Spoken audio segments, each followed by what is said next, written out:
నమస్తే, welcome to people TV news bulletin. ముందుగా headlines చూద్దాం. ప్రజల నుంచి వచ్చిన ఫిర్యాదుల ఆర్జీల పరిష్కారంలో ఉప ముఖ్యమంత్రి వర్యులు పవన్ కళ్యాణ్. విద్యార్థుల పట్ల బాధ్యతారాహిత్యంగా వ్యవహరిస్తే చర్యలు జగిత్యాల జిల్లా కలెక్టర్ సత్యప్రసాద్.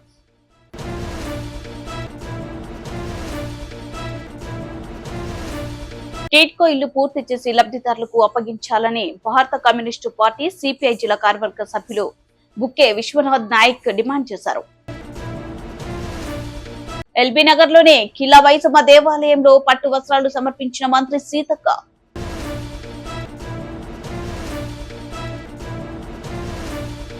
ఆషాఢ మాసం బోనాల పండుగ సందర్భంగా కోట నీలిమ బల్కంపేట అమ్మవారికి బోనం సమర్పించారు.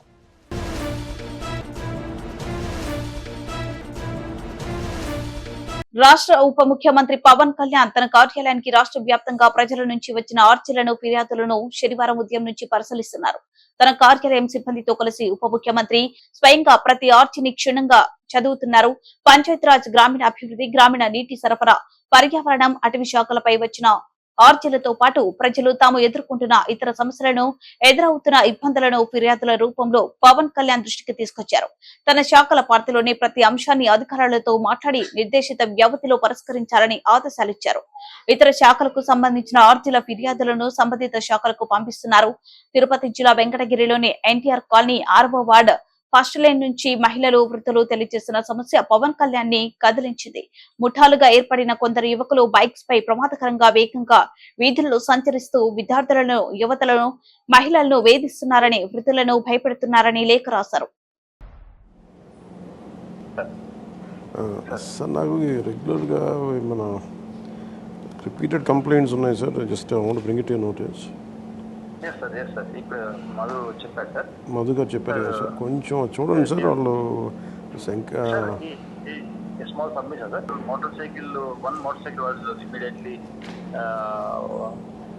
fitted with the regular silencer, and the council also already counseled, sir. They are taken to police station and counseled 4 days back, sir, because that 6th line, one of the person in 6th line, sir, NTR colony complained, sir.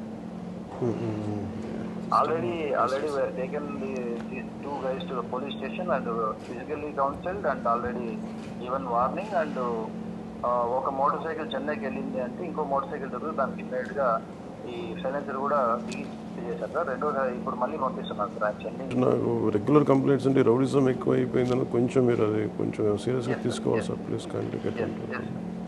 ఒకసారి అందరికీ general counselling ఇచ్చేయండి sir. For citizen కొంచెం ముందుకు రమ్మని చెప్పండి sir. Otherwise thank you.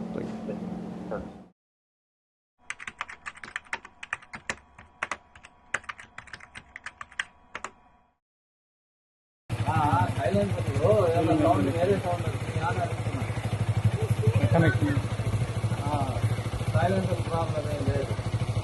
Okay ఏమన్నా ఇక్కడ మీకు దీనివల్ల ఏమన్నా ఇదిగా ఉందంటే ముందుకు రండి. ఇలా మీరు ర్యాష్ డ్రైవింగ్ చేయడం ఇది చేస్తా ఉన్నారా? ఏదన్నా సీట్ చేసినట్టు ఏం లేదు. ఇక్కడ ఈ వీధిలో కానీ ఏదన్నా మీరు ర్యాష్గా బండి స్పీడ్గా తోలినట్టు ఉంటామన్నా, లేదు ఎవరికన్నా ఏదన్నా అసభ్యంగా మాట్లాడినట్టు కానీ, ఏదన్నా ఎవరన్నా అసభ్యంగా కామెంట్ చేసినట్టు కానీ ఉందంటే మాత్రం మీ మీద సీరియస్గా యాక్షన్ తీసుకుంటాం. అలాంటి ఏదన్నా ఉంటే మీరు అందరూ మాకు చెప్పండి. వీధిలో వీళ్ళ వల్ల ఉందని చెప్పేసి మాకు ఫీలింగ్ వస్తుంది కాబట్టి అందుకనే మీ అందరిని పిలిపించి మీ ముందే వీళ్ళని అడగడానికి కారణం. ఎందుకంటే ఏదన్నా మీరు ఇదిగానే ఈ వీధిలో మళ్ళీ ఏదైనా స్పీడ్గా బండి పోతా, లేదా ఎవరికన్నా ఏదైనా కామెంట్ చేసినట్టు ఉన్నా కానీ మీ మీద సీరియస్గా యాక్షన్ తీసుకుంటాం. చెప్తున్నా వేరే సైలెన్సర్ ఏమన్నా పెట్టున్నా కానీ ఊరుకునే ఉండదు. ఏమన్నా వచ్చారా? ఏమన్నా అడుగుతా ఉన్నది. మీరంతా కంట్రోల్ పెట్టుకోండి. మీరు అందరు ఇచ్చినా కూడా ఒక భయం ఉన్నా సార్. ఎందుకు చూడండి, వాళ్ళు ఎంత 10 మంది కలిసి వస్తారు. దానికాయలు, మదర్శనంతకాయలు, పైసంతకాయలు, వీళ్ళు ఒక రోజు కూడా వాడి బండికి రావడం, సార్ ఆడపిల్లలు కాలేజీ పక్కన వాళ్ళు వెంబడించడము, బస్సులు వెంబడించడము, ఫోన్లు చేయడము చాలా రిస్క్ సార్ ఇతను కూడా సార్ ఇతను బస్సులు అమ్మిస్తున్నాం సార్. నేను 4 సార్లు చూశాను. ఆడపిల్లలు చదువుకొని పోయే వాళ్ళకి వీళ్ళు చాలా డిస్టర్బెన్స్ సార్, చాలా డిస్టర్బెన్స్ సార్,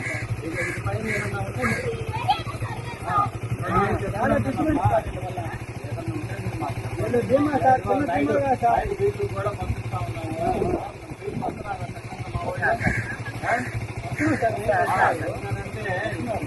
వీళ్ళు మూడో లైన్లోనే వెళ్తారు. వచ్చినట్టున్నా కానీ మీరు మాకు చెప్పండి.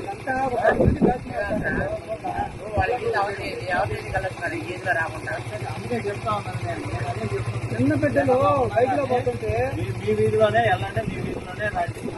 వీధిలో మీ పెద్ద బంధువులు ఏమన్నా ఉన్నారనుకుంటే అప్పుడు మీరు సైడ్ నుంచి రండి, ఇబ్బంది ఏం లేదు.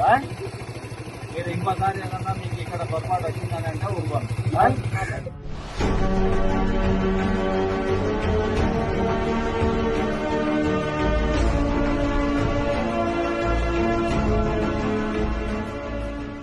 విద్యార్థుల పట్ల బాధ్యత రాహిత్యంగా వ్యవహరిస్తే చర్యలు తీసుకుంటామని జగిత్యాల జిల్లా కలెక్టర్ సత్యప్రసాద్ అన్నారు. జగిత్యాల జిల్లా మేడ్పల్లి మండలం పెద్దాపూర్ గురుకుల పాఠశాలలో 8వ తరగతి చదువుతున్న ఆదిత్య అనే విద్యార్థి అనుమానాస్పదంగా నిన్న మృతి చెందగా నేడు మరో విద్యార్థులు అస్వస్థకు గురి కాగా మేడ్పల్లి ప్రభుత్వ ఆసుపత్రిలో చికిత్స అందించి విషమంగా ఉండటంతో వారిని నిజామాబాద్ కి ఒకరిని మరొకరిని హైదరాబాద్ ఆసుపత్రికి తరలించారు. ఈ ఘటనకు సంబంధించిన వివరాలను జిల్లా కలెక్టర్ పాఠశాలలో ఉపాధ్యాయులను విద్యార్థులు అడిగి తెలుసుకున్నారు. కలెక్టర్ సత్యప్రసాద్ విద్యార్థుల అస్వస్థ ఘటనపై వెంటనే సమగ్ర విచారణ జరిపించి పూర్తి నివేదికను సమర్పించాలని సంబంధిత అధికారులను ఆదేశించారు.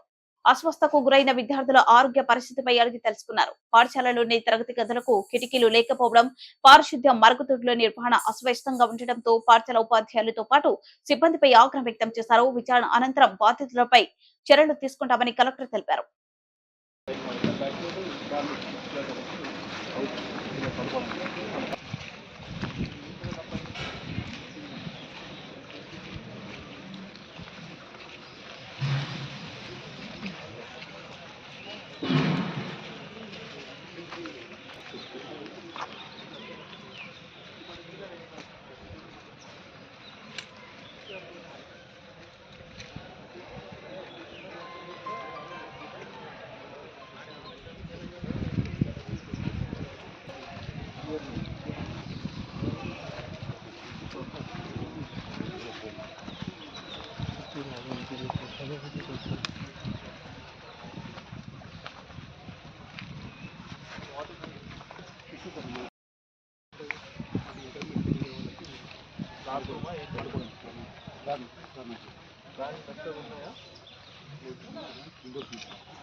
షిఫ్ట్ చేపించి వాళ్ళకు కరెంటు లేదు అని చెప్తే కూడా కాంట్రాక్టర్ గారు, మరి వరంగల్ కాంట్రాక్టర్ సుదర్శన్ గారు, వారు ఇంతవరకు హ్యాండ్ ఓవర్ చేయకపోతే ఇమీడియట్గా హ్యాండ్ ఓవర్ చేపించి పిల్లలను తక్షణమే ఇమీడియట్గా ఆ బిల్డింగ్ షిఫ్ట్ చేయించడం జరిగింది. నిన్న 2 రోజుల నుంచి వెళ్ళి మా జగిత్యాల జిల్లా పోలీస్ కానీ, మా కొరుట్ల మెట్పల్లి డిఎస్పీ గారు, సిఐ గారు మరి ఇక్కడ 2 డేస్ నుంచి వెళ్ళి ఇక్కడ ఉంటూ మరి వాటి ఏమైతే పిల్లలకైతే ఏదైతే ఇబ్బంది కలగకుండా కూడా పోలీస్ డిపార్ట్మెంట్ కానీ, రెవెన్యూ డిపార్ట్మెంట్ కానీ వారు వంతు సహకారం చేసి తక్షణమే పిల్లలందరినీ కూడా కొత్త బిల్డింగ్కు షిఫ్ట్ చేయడం జరిగింది రాత్రి. మరి ఇవాళ ఈ పిల్లాడైతే ఎవరో చనిపోయినాడో దానికి గత ప్రభుత్వం నిర్లక్ష్యం వల్లనే పిల్లాడు చనిపోవడం జరిగింది. ఇది కేసీఆర్ దీని బాధ్యత తీసుకోవాలి. పాలన మీద గత పట్టు లేకుండా వదిలేసిన వ్యక్తి ఈ భారతదేశంలో ఎవరైనా ఉన్నారంటే కేసీఆర్. సెక్రటరియట్కి పోకుండా ఫామ్ హౌస్లో కూర్చొని పాలన చేస్తే ఏమవుతుంది? ఇట్లా ఉంటుంది. కోట్లాది రూపాయలు, లక్షల కోట్ల రూపాయలు ఏదైతే దుర్వినియోగం చేసింది ఏదైనా ఉన్నదంటే మరి టీఆర్ఎస్ ప్రభుత్వం. కమిషన్ల కోసం బిల్డింగ్లు ఇచ్చి 6 సంవత్సరాల నుంచి కూడా 8 సంవత్సరాల నుంచి కూడా మరి బిల్డింగ్ కంప్లీట్ కాలేదంటే మీరు ఆలోచించదగ్గ విషయం. దయచేసి ఈ మీడియా ద్వారా మేమందరం కోరుతా ఉన్నాం. ఇమీడియట్గా ఇవాళ పిల్లలకు కూడా మేము అందరం చెప్పడం జరిగింది.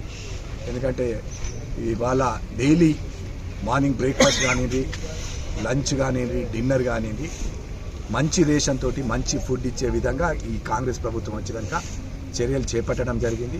పిల్లలందరూ కూడా చాలా సంతోషంగా ఉన్నారు. ఎందుకంటే అది పాత బిల్డింగ్, అది మాకు సంబంధం లేని గత ప్రభుత్వంకు సంబంధం ఉన్నది. ఇవాళ మేము ఈ కాంగ్రెస్ ప్రభుత్వం రేవంత్ రెడ్డి గారు వచ్చినాక కూడా స్కూళ్ళకు నిధులు పెట్టడం కూడా జరిగింది. తక్షణమే ఇమీడియట్గా రిపేర్ చేయించడానికి మా కలెక్టర్ గారు 15 లక్షల రూపాయలు రిలీజ్ చేసి షిఫ్ట్ చేయించడం జరిగింది. టీడ్కో ఇల్లు పూర్తి చేసి లబ్ధిదారులకు అప్పగించాలని భారత కమ్యూనిస్టు పార్టీ సిపిఐ జిల్లా కార్యవర్గ సభ్యులు బుక్కే విశ్వనాథ్ నాయక్ డిమాండ్ చేశారు. ఈ సందర్భంగా వీరు శనివారం నాడు సుండుపల్లి రోడ్డు ప్రక్కన ఉన్న టీడ్కో ఇళ్లను పరిశీలించారు. ఈ సందర్భంగా వీరు మాట్లాడుతూ టీడీపీ హయాంలో నిర్మించిన టీడ్కో ఇళ్లను లబ్ధిదారులకు ఇవ్వకుండా వైసీపీ సర్కార్ నిలువున ముంచేసిందని, త్రాగునీరు, రోడ్లు, కరెంటు, వీధి లైట్లు వంటి కనీస సదుపాయాలు కూడా కల్పించలేదని, తెలుగుదేశం ప్రభుత్వంలో నిర్మించిన టీడ్కో ఇళ్లను వైకాపా ప్రభుత్వంలో పంచితే టీడీపీకే లబ్ధి చేకూరుతుందని జగన్ తమ స్వార్థపూరిత రాజకీయ ఆలోచనతో టీడ్కో లబ్ధిదారులను నిలువన ఉంచారని ఆవేదన వ్యక్తం చేశారు. పేద మధ్య తరగతి కోసం కట్టిన టీడ్కో ఇళ్లు మాత్రం పాడై పనికి రాకుండా శిథిలావస్థకు చేరుకున్నాయని, ఇప్పటికైనా ఈ ప్రభుత్వం చొరవ తీసుకుని పూర్తి చేసి బాధితులకు అప్పగించాలని డిమాండ్ చేశారు. దాదాపు 70% పనులు పూర్తయినప్పటికీ గడిచిన 5 సంవత్సరాల కాల వ్యవధిలో వైకాపా ప్రభుత్వం కక్ష సాధింపు ధోరణి వల్ల లబ్ధిదారులు పూర్తిగా నష్టపోయారని, ఇప్పటికైనా తెలుగుదేశం ప్రభుత్వం బాధితులను ఆదుకోవాలని, అలా కాని పక్షంలో టీడ్కో ఇల్లు లబ్ధిదారులతో ఉద్యమ బాట చేపడతామని హెచ్చరించారు. ఈ కార్యక్రమంలో లంబాడి హక్కుల జాతీయ అధ్యక్షులు మూడే శంకర్ నాయక్, గిరిజన సమైక్య నాయకులు రామాంజనేయులు, దేవరాజ్ బాధితులు పాల్గొన్నారు. అందరికీ నమస్కారం. నా పేరు బుక్కే విశ్వనాథ్ నాయక్, భారత కమ్యూనిస్టు పార్టీ అన్నమయ్య జిల్లా కార్యవర్గ సభ్యులు. ఏదైతే అన్నమయ్య జిల్లా రాయచోటు నడిబొడ్డులో 2017వ సంవత్సరంలోనే ఆనాటి తెలుగుదేశం ప్రభుత్వం టిడ్కో ఇళ్లను కట్టి బాధితులకు ఎవరైతే పక్కా గృహాలు లేకోకుండా ఉంటారో వారందరినీ కూడా పక్కా గృహాలు నిర్మించి ఇవ్వాలనేటువంటి గొప్ప ఆలోచనతో 2017వ సంవత్సరంలో ప్రారంభించినటువంటి పనులు దాదాపు 60-70% పనులు పూర్తి అయ్యాయి. పూర్తి అయినటువంటి పనులను గడిచినటువంటి 5 సంవత్సరాల కాల వ్యవధిలో వైకాపా ప్రభుత్వం, ఆనాటి ముఖ్యమంత్రి జగన్మోహన్ రెడ్డి గారు తెలుగుదేశం ప్రభుత్వంలో ప్రారంభించినటువంటి పనులు పూర్తి చేసి పేద ప్రజలకు ఇస్తే తెలుగుదేశానికి మంచి చేకూరుతుందేమో అనేటువంటి ఒక దురుద్దేశంతో, ఒక కేవలం రాజకీయ కక్ష సాధింపు ధోరణితో దాదాపు ఈ యొక్క రాష్ట్ర వ్యాప్తంగా ఉండేటువంటి టిడ్కో ఇళ్ల బాధితులందరినీ కూడా పూర్తిగా ఇబ్బంది పెట్టేటువంటి ప్రయత్నం చేశాడు.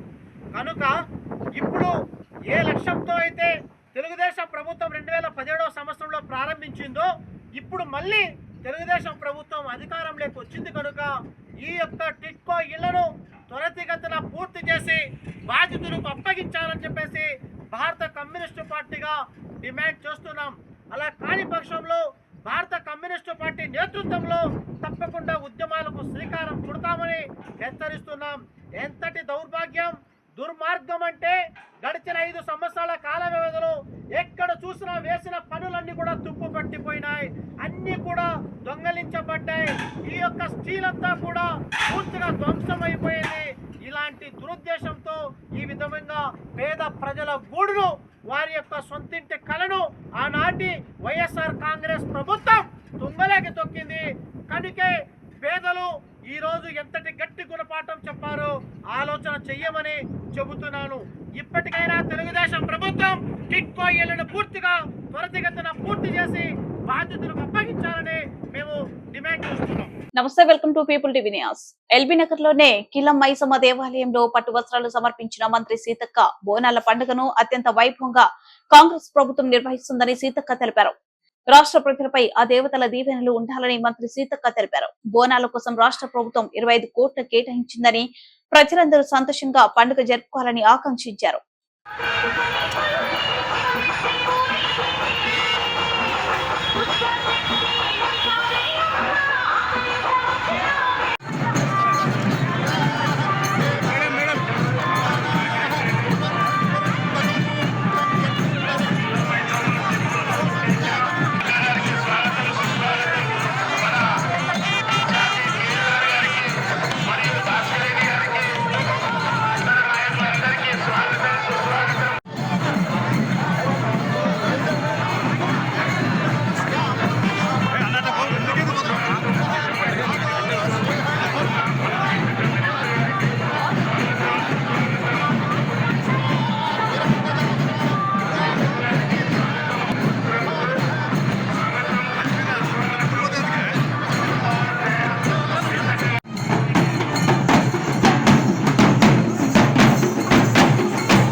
ఆషాఢ మాసం బోనాల పండుగ సందర్భంగా కోట నీలిమ బల్కంపేట అమ్మవారికి బోనం సమర్పించారు. ఈ సందర్భంగా ఆమె మాట్లాడుతూ ప్రజలు అందరూ సుఖ సంతోషాలతో ఉండాలని అమ్మవారిని కోరుకున్నానని అన్నారు. అమ్మవారి దర్శనానికి వచ్చే వారికి ఎలాంటి ఇబ్బంది కలగకుండా అన్ని జాగ్రత్తలు తీసుకున్నాము.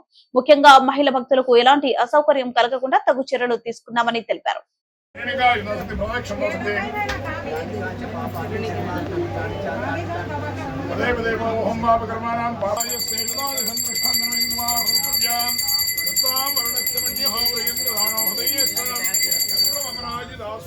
మంగళ నీరాజన దర్శన నీరాజనాశక్తి పునరాచమన్యం సమర్పయామి.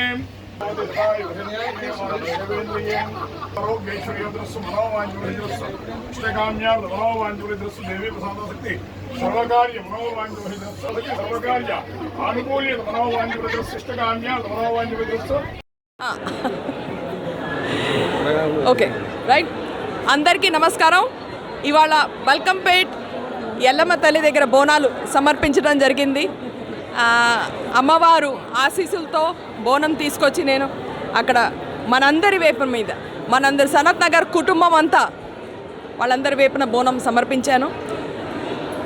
ఈ దాంతో కోరిక ఏంటంటే మనం అందరం సనత్ నగరే కాదు హైదరాబాద్లో అలాగే తెలంగాణలో అందరూ సంతోషంగా సుఖంగా ఉండాలి అని అమ్మవారిని ప్రార్థించడం జరిగింది. మా మిత్రులందరితో మా కాంగ్రెస్ ఇక్కడున్న లీడర్సు కాడర్స్ అందరితో కలిసి ప్రార్థన చేసి ఇప్పుడే బల్కంపేట్ టెంపుల్ బయటికి వస్తున్నాం. మీరు మా వెనకాల చూస్తుంటారు, వేల మంది ఇవాళ బోనాలు సమర్పిస్తున్నారు.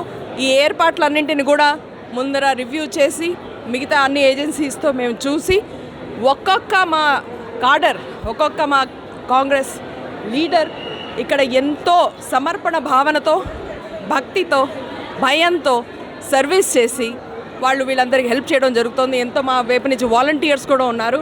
మా ప్రయత్నం ఏంటంటే ప్రతి ఒక్క సామాన్య భక్తుడికి భక్తురాలికి ఏ రకమైన కష్టం లేకుండా మేము సొంతంగా బోనాలు తీసుకొస్తాం కాబట్టి మాకు ప్రతి ప్రాబ్లం తెలుసు కూడాను. కాబట్టి మేము మొత్తం ప్రయత్నం చేస్తున్నాం.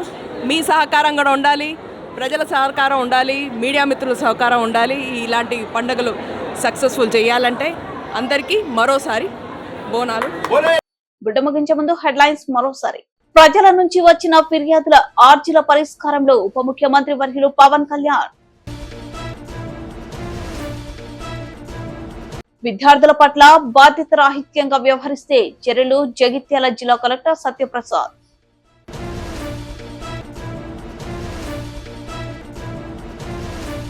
టీట్కో ఇల్లు పూర్తి చేసి లబ్ధిదారులకు అప్పగించాలని భారత కమ్యూనిస్టు పార్టీ సిపిఐ జిల్లా కార్యవర్గ సభ్యులు బుక్కే విశ్వనాథ్ నాయక్ డిమాండ్ చేశారు. ఎల్బీ నగర్ లోని కిలా వైసమ్మ దేవాలయంలో పట్టు వస్త్రాలు సమర్పించిన మంత్రి సీతక్క.